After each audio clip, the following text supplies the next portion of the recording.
There really is a lot going on there, isn't there? You've got the working barrier, you've got the flashing fire engine light, you've got the pulsing lights on the barrier, you've got the rotating radar, the running lights on the runway, the working street lights, and even the working traffic lights. My goodness, what next? Well, how about running trains? That would be a fun thing, wouldn't it? With this end of the layout finished, all right, nothing's ever finished, but with this end of the layout finished, we can now move on to the other end. Little overview first. So I consider to about there, sort of kind of done. Fence runs out there. I've got to come up with something here. This hillside isn't done, no ballast here. Fence is there and a big hole. I'm going to come back to that. So that is just scenic stuff. I say just, but it's a down the line thing. I need to get power to the street, and that involves running the 9-volt bus, which I didn't do last night, and we'll then take that on to the station. Really, the big next thing is here. Well, all right, there. I do want to get that street finished. The retaining wall that didn't go well up that end, I'm going to have another crack at here because it's lower and it's more reachable, and I'll be able to see what I'm doing wrong. I'm sure I'm going to get told what I'm doing wrong. Again, lots of ballast here. And then we come down to the arches here and the back seam there before we get to the canopy. But I do want to run that 9-volt bus, and I'll do that right now so that we can get the yard lights and the station back lit up. So after the monumental effort of getting the airport scene up and running, we're doing a little bit of jumping around, just a little bit, just to get the 9-volt supply in. It does make sense to do that, and then double back and get the scenery sorted out. Come on, let's have a go. I've got half a roll of this stuff, which my English friends will recognize. I'm not in England. You can't use it here. They don't know what blue and brown are, so you can't use it on appliances.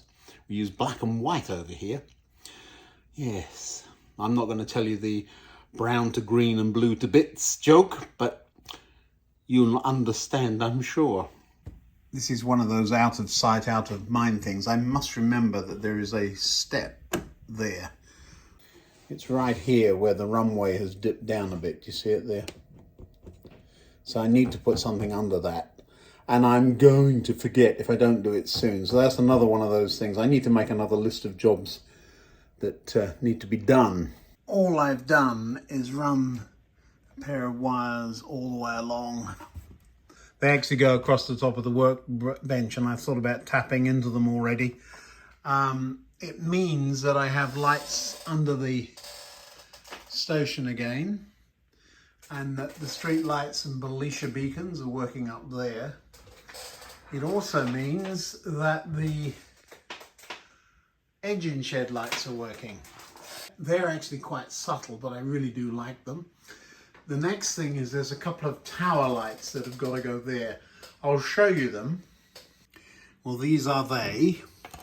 They go through the board, and I need to clear some ballast to big enough for the base. And the I'm suspicious. Yes, measuring that threaded part is almost certainly not going to reach through to the other side, which is frustrating, but never mind. But these are station approach lights. Where exactly? There is a yard here beside the engine shed, and so certainly thinking of there will be a walkway from here to the station, I'm sure. So one somewhere here and one somewhere there. We don't need them both sides. I'm not about symmetry, but let's see what we can do. That makes sense there. We can dull down the base when we do the ground cover here. It sticks just a tad proud. I don't know if you can see that, but the thread does not even clear the board. The board, I used a good thick board, and apparently it's more than that good and thick. The wires are very thin, and they have landed right in an awkward place. Let me show you. So they come down right on top of that wiring loom. I'm going to have to terminate them there, put a resistor on and take real care of them. But they've only got to reach to there, which is a good thing. I actually probably will use a briefcase into those, even though there is a connector block right there. This is the end of the bus. A little bit of a night scene in one way, I suppose. Must get the back scene up there. That'll really change things. The jellied eel stand isn't a light. I was wondering where I was going to get power from, but then I remembered there's power the other side of that wall, so we'll just hook that up. That's another job for another day. I never intended to have this all nightly lit, but it will work, I think, with the yard lights and a signal box over there that's going to need some work. What have I got myself into? It's a dilemma, of course. I really don't want to have to fit floodlights for the cricket pitch, but the pavilion looks nice lit up, as does the shop.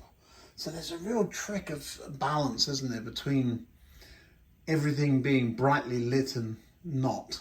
Yes. Also noticed I missed scenicking that. I need to run some of this stuff off onto that corner. That's another job for another day. One of the things about working with a night scene is you get some lovely reflections. I think there's one in the, yeah, look at that in the crosswalk there with the barrier. The TV crew need a light. Hadn't thought about that, but they're going to get a light at some point. Not today.